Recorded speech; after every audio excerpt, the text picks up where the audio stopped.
ഇത് കേവലം ഒരു കോട്ടയല്ല, തിരിച്ചു വരാനാകാത്ത ഒരു മരണക്കെണിയാണെന്ന് പറഞ്ഞാൽ നിങ്ങൾ വിശ്വസിക്കുമോ? ആളുകൾ ഇന്നും ഭയപ്പെടുന്ന ഒരിടം.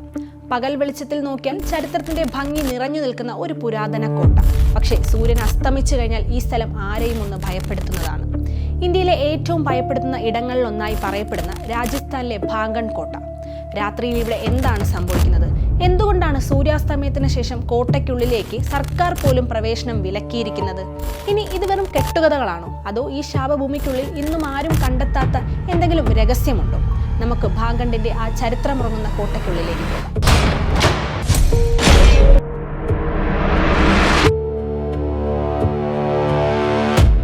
16-ാം നൂറ്റാണ്ടിൽ അക്ബർ ചക്രവർത്തിയുടെ സദസ്സിലെ മധോ സിംഗ് തന്റെ മകനു വേണ്ടി പണിയുയർത്തിയതാണ് ഭാങ്കൺ കോട്ടാ നഗരം എന്നാണ് ചരിത്രങ്ങൾ പറയുന്നത്. ഒരു കാലത്ത് ആയിരക്കണക്കിന് ആളുകൾ താമസിച്ചിരുന്ന കോട്ടയും ക്ഷേത്രങ്ങളും ചന്തകളും നിറഞ്ഞിരുന്ന സമ്പന്നമായൊരു നഗരം. പക്ഷെ ആ ജനജീവിതം പെട്ടെന്നൊരു ദിവസം അവസാനിക്കുകയായിരുന്നു. അതിനുശേഷം അവിടെ കേട്ടത് മനുഷ്യരുടെ ശബ്ദങ്ങളല്ല, അർദ്ധരാത്രിയിൽ കോട്ടയ്ക്കുള്ളിൽ നിന്ന് കേൾക്കുന്ന ചില അലർച്ചകൾ, പെട്ടെന്ന് ഉണർന്നു കരയുന്ന സ്ത്രീകളുടെ കരച്ചിൽ, ഇരുട്ടിനുള്ളിൽ പ്രത്യക്ഷപ്പെടുന്ന നിഴലുകൾ, അപരിചിതമായ ചില സുഗന്ധങ്ങൾ. ഇതെല്ലാം ഇന്നും ഭാങ്കണ്ടിനെ ചുറ്റിപ്പറ്റി ഭയപ്പെടുത്തുന്ന കഥകളുടെ ഭാഗമാണ്. പക്ഷേ ഈ ഭയപ്പെടുത്തുന്ന കഥകൾക്കെല്ലാം പിന്നിൽ ഇന്നും അവിടുത്തെ ജനങ്ങൾ വിശ്വസിച്ചു പോകുന്ന ഒരു രഹസ്യമുണ്ട്. ആദ്യകാലങ്ങളിൽ ഭാങ്കണ്ടിൽ അതിസുന്ദരിയായ ഒരു രാജകുമാരി ഉണ്ടായിരുന്നു. അവളുടെ സൗന്ദര്യത്തിൽ കണ്ണു മഞ്ഞളിച്ച് സിംഘിയ എന്ന ദുർമന്ത്രവാദി തന്റെ വശീകരണ മന്ത്രം ആവാഹിച്ച് സുഗന്ധ തൈലം ദാസി മുഖേന രാജകുമാരിക്ക് എത്തിക്കാൻ ശ്രമിക്കുകയായിരുന്നു. എന്നാൽ ബുദ്ധിമതിയായ രാജകുമാരി ആ എണ്ണ തറയിൽ ഒഴിച്ചു കളയുകയായിരുന്നു. പിന്നീട് ആ മണ്ണൊരു കൂറ്റൻ പാറയായി മാറി സിംഘിയെ ചതച്ചരയ്ക്കുകയായിരുന്നു. മരിക്കുന്നതിന് തൊട്ടു മുമ്പ് മന്ത്രവാദി ആ നാടിനെ കഠിനമായി ശപിക്കുകയും ചെയ്തിരുന്നു.